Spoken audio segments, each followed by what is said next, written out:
જય શ્રી કૃષ્ણ વાલા વૈષ્ણવજનો, આજે આપણે સાંભળીશું પુરુષોત્તમ માસની વાર્તા શ્રદ્ધા બડી બલવાન. એક મોટું નગર હતું. એ નગરમાં એક શ્રમજીવી સુથાર અને તેની પત્ની રહે. સંતાનમાં એક દીકરી અને બે દીકરા. સુથારે મોટી ઉંમરે લગ્ન કરેલા, એટલે છોકરા નાના હતા. સુથાર લાકડાનો પૂરો કસબી કારીગર. અવનવા મજાના ભગવાનના નાનકડા મંદિર બનાવે, લાકડાના બાજોટ બનાવે, આમ કઈ કારીગરી કરે. લાકડાને કોરી કોરીને સુંદર આકાર આપે. નગરમાં એની હાટ, જોનાર જુએ અને ખરીદી લે. ધંધો સારો ચાલે. આસપાસના કારીગરો પણ એનાથી રડી ખાય. આમ ખાધે પીધે સુખી અને આનંદથી જીવન જીવે છે. ભક્તિભાવવાળા બે જીવ દેવ દર્શને જાય અને પરગજુઈ એવા આડોશ પાડોશમાંથી કોઈ આવે તો સુથાર આડો હાથ ના દે અને સુથારણ કાંઈક ને કાંઈક આપી છૂટે. લ્યો બાપા, ભગવાને દીધું છે, તેમાં આટલો તમારોય ભાગ હશે. પાછું વાળવાની ઉતાવળ કરશો માં.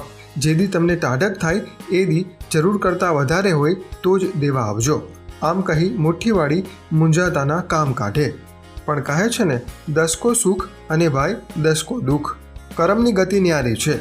એમ સુથારના કોઈ કર્મને અધીન એને ધંધો ઓછો થવા લાગ્યો. એમ થતાં થતાં એક દિવસ હાટ બંધ કરવાનો સમય આવી ગયો.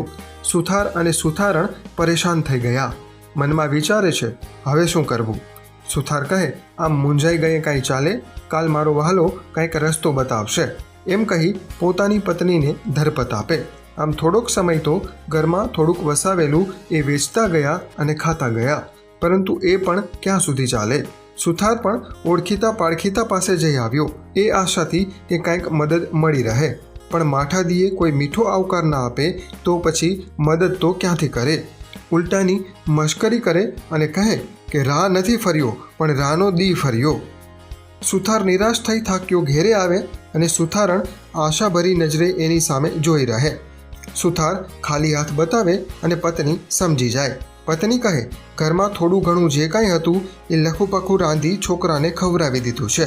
થોડું વધ્યું છે, હાલો આપણે થોડુંક ખાઈ લઈએ. આમ દિવસો પસાર થાય છે. એક દિવસ સુથારણ કહે, બાજુના નગરમાં મારી બહેન રહે છે, એને ત્યાં જાઓ, વળી કાંક થોડી ઘણી મદદ મળી રહેશે. મારી બહેન છે, ના નહીં કહે. સુથાર કહે, રહેવા દે બાઈ, સુખના સબ સગા, દુઃખમાં કોઈ નહીં હો. જાકારો દેશે. માટે મને એક વિચાર આવ્યો છે. આપણે આ નગરથી દૂર કોઈક નાના ગામડામાં જતા રહીએ. ત્યાં આપણને કોઈ નહીં ઓળખે અને થોડી ઘણી નાની મોટી મજૂરી કરીશું. છેવટે પેટ પૂરતું ધાન તો મળશે. આમ છોકરા અડધા ભૂખ્યા સૂવે એ જોયું નથી જાતું હો. સુથારથી રડી જવાયું. સુથારણનું હૈયું ભરાઈ આવ્યું. એ પણ રડી પડી. કહે, પણ જાયશું ક્યાં? સુથારે વિચારી રાખેલું. કહે, થઈ પડશે. એમ એક નાનકડા ગામમાં રહેવા આવી ગયા. સુથાર પોતાના સાધનો લઈ રોજ પેટીયું રડવા નીકળી પડે છે. સાંજ પડે પરાણે પેટ પૂરતું મળી રહે છે. સુથારણ પણ પાડોશીઓના ટાપાટૈયા કરે, છાણ વાસીદું કરી આપે, કોકના ઠામ વાસણ માંજી આપે. આમ એને પણ થોડું ઘણું મળે તોય પરાણે બે ટંક પૂરતું થાય. આમ દિવસો પસાર થવા લાગ્યા. ક્યારેક સુથારને સુથારણ રાત્રે નવરાશના સમયે વાતો કરે છે. સુથારણ કહે, નાથ, આમ ક્યાં લગી દુઃખ ભોગવવું પડશે? સુથાર કહે, ભાગ્યવાન આમ ધીરજ ગુમાવે કેમ પાલવે? ભગવાન સૌ સારાવાના કરશે. સુખ અને દુઃખ તો તડકીને છાંયડી જેવા છે, ઘડીકમાં આવે ને ઘડીકમાં જતા રહે. સુખ પછી દુઃખ ને દુઃખ પછી સુખ. પણ એક વાત ખરી કે વહેલું કે થોડું મોડું ભગવાનને ત્યાં દેર છે, પણ અંધેર નથી હો. એટલે મનમાં ધીરજ ધરીને સમયનું કામ કરવા દેવાનું અને ભગવાનમાં શ્રદ્ધા રાખવાની. સૌ સારાવાના એક દી થવાના જ છે. ઉપરવાળો થપ્પડ મારીને લે ખરો ને છપ્પર ફાડીને દે ખરો. એટલે એને જો લેતા વાર નથી કરી તો એ દેતાય વાર નહીં કરે, છાપરું ફાડીને દેશે. માટે જે મળે એ ખાવું ને હરિગીત ગાવું.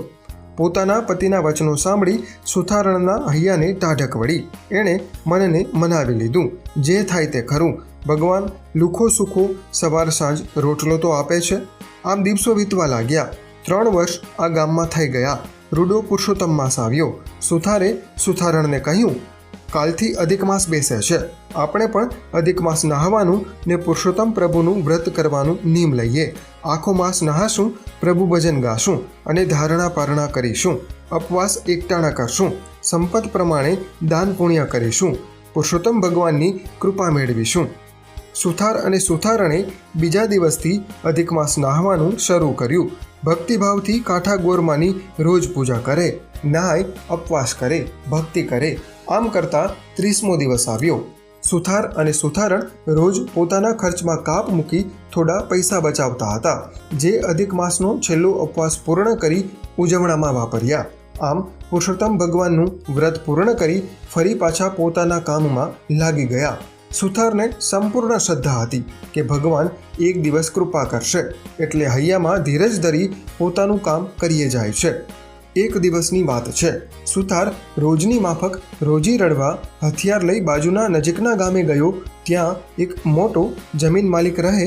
એણે સુથારને બોલાવ્યો અને પૂછ્યું, ઉધડક કામ કરીશ કે રોજ ઉપર? સુથાર કહે, શેઠ, કામ શું અને કેટલું છે તે જોઈને કહું. પેલા જમીન માલિકે કહ્યું, જો ભાઈ, આમ તો મારે ઉતાવળ નથી, પણ થયું શહેરમાં જઈ કોઈ સુથારને બોલાવો એના કરતાં આમ સામેથી તું આવ્યો છે તો કામ કરાવી લઉં. મારું એક ખેતર બાજુના ગામને અડીને આવેલું છે અને એમાં એક મકાન પણ છે, અને મકાનની અંદર રહેલી તમામ લાકડાની સજાવટ ઉધઈ ખાઈ ગઈ છે. તેને કાઢી નાખ. નવી સજાવટ જેમ છે તેમ જ કરવી છે. તારે જોવું હોય તો આવતીકાલે ત્યાં પહોંચી જજે, જોઈ લેજે અને ત્યાં જ મને કહેજે. લે, આજનું તારું મહેનતાણું. સુથાર કહે, ના શેઠ, મેં હજુ એક પાઈનું પણ કામ નથી કર્યું, તેથી એક પાઈ પણ હું લઈશ નહીં. એમ કહી સુથાર ચાલતો થયો. પેલો શેઠ સુથારની ઈમાનદારી પર ખુશ થઈ ગયો. બીજા દિવસે સુથારે કામ જોઈ કહ્યું, ઉધડક કામ આપશો તો 20 મણ દાણા લઈશ અને રોજ ઉપર આપશો તો રોજના 1 મણ દાણા. જમીન માલિક કહે, કામ ક્યારથી શરૂ કરવાનું? સુથાર કહે, આજથી જ. તો લે, આ ચાવી, રોજ આવી જજે, કામ કરજે અને ઘેર જાય ત્યારે મકાનને તાળું લગાવી ચાવી તારી પાસે જ રાખજે. કામ પૂરું કરે એ દિવસ કહેવરાવજે. હું આવીશ અને તારું મહેનતાણું આપી દઈશ. અત્યારે તારા ખર્ચ માટે 10 રૂપિયા આપું છું. આટલું કહી પેલો જમીનનો માલિક ચાલતો થયો. સુથારે પોતાનું કામ શરૂ કર્યું. રાત દિવસ કામ કરી સુથારે કામ પૂરું કરી દીધું અને પેલા જમીનના માલિકને બોલાવ્યો. માલિક આવ્યો એટલે સુથાર કહે, શેઠ, આપ જરા અંદર આવો. અંદર જઈ જોયું તો સુંદર મજાના એક બાજોઠ ઉપર એક ચરુ પડ્યો હતો. પેલા શેઠે પાસે જઈ જોયું તો તેમાં સોના મહોરો પડેલી હતી. સુથાર કહે, શેઠ, આ ચરુ તમારા મકાનમાં જમીનમાં દટાયેલો પડ્યો હતો. તમારા કહેવા મુજબ જ્યારે મેં જૂનું રાચ રચેલું કાઢી નાખી તેની જગ્યાએ તમામ નવું ઘડી કાઢી એ જ જગ્યાએ જડી દીધું. પછી છાપરાનો આ ટેકો મેં જોયો કે એ પણ સડી ગયેલો હતો. મને થયું, લાવ, આ પણ નવું જ બનાવી જડી દઉં, જેથી નવા રાચ રચીલાને સડો ન લાગે. તેથી બીજો ટેકો મૂકી તેને જમીનમાંથી મેં ખોદી કાઢ્યો. પછી જ્યાં હું નવો ટેકો બનાવી થોડો જમીન પહોળો કરવા ગયો તો આ ચરુ જોયો. ચરુને કાઢીને ટેકો નાખી તમને બોલાવ્યા. હવે આપ આ ચરુ સંભાળો અને મને મારું મહેનતાણું આપો, એટલે હું મારે ઘરે જાઉં. પેલો શેઠ તો એકદમ નવાઈ પામી ગયો કે આની સચ્ચાઈ કેટલી. જો ધારત તો એ ધીરે ધીરે રોજ થોડું થોડું ધન પોતાના ઘર ભેગું કરી ગયો હોત. પરંતુ વાહ, પછી કાંઈ વિચારી શેઠે ચરુમાંથી 5 સોના મહોરો કાઢી સુથારને આપતા કહ્યું, લે ભાઈ, આ તારી મજૂરી અને તું તારે ઘેર જા, પરંતુ જો આવતીકાલે પાછો આવજે, બીજું કામ છે. આમ શેઠે ચાવી લીધી. સુથાર પોતાનું મહેનતાણું લઈ ચાલતો થયો. આ તરફ શેઠ પણ મકાનને તાળું વાસી ચાલતો થયો. સુથાર અને સુથારણ આજે ખૂબ ખુશ હતા. સુથારે સુથારણને બધી વાત કરી અને સુથારણે પણ કહ્યું, સાચી વાત છે, એ ધન આપણું ના કહેવાય અને એટલે જેનું હતું તેને જ મળવું જોઈએ. આમ બંને પોતાની સચ્ચાઈ અને ઈમાનદારીથી ખુશ હતા. આ બંનેની વાત પેલો જમીન માલિક બહાર ઊભો સાંભળી રહ્યો હતો. એ વિચારવા લાગ્યો કે નક્કી આ સુથાર એ ધન લેશે નહીં અને મારા મકાનમાંથી ભલે એ ધન નીકળ્યું, પરંતુ એ સુથારના ભાગ્યમાં હતું, તેથી મળ્યું, એટલે એ ધન મારું નથી. પણ ત્યાં તો એને પેલી સુથારે સુથારણને કરેલી છપ્પર ફાડી દેવાની વાત યાદ આવી. જમીન માલિક ત્યાંથી ચાલ્યો ગયો. બીજે દિવસે સુથારને કહે, લે ભાઈ, આ તારા 20 મણ દાણા. સુથાર કહે, શેઠ, મારી મજૂરીથી વધારે તમે મને ધન આપ્યું છે અને મેં એમ વિચારી લીધું હતું કે શેઠે મારી કદર કરી મને વધારાનું ધન બક્ષિસ તરીકે આપ્યું છે, તેથી લઈ લીધું હતું, પરંતુ હવે મારાથી 1 પાઈ પણ વધારે લેવાય નહીં.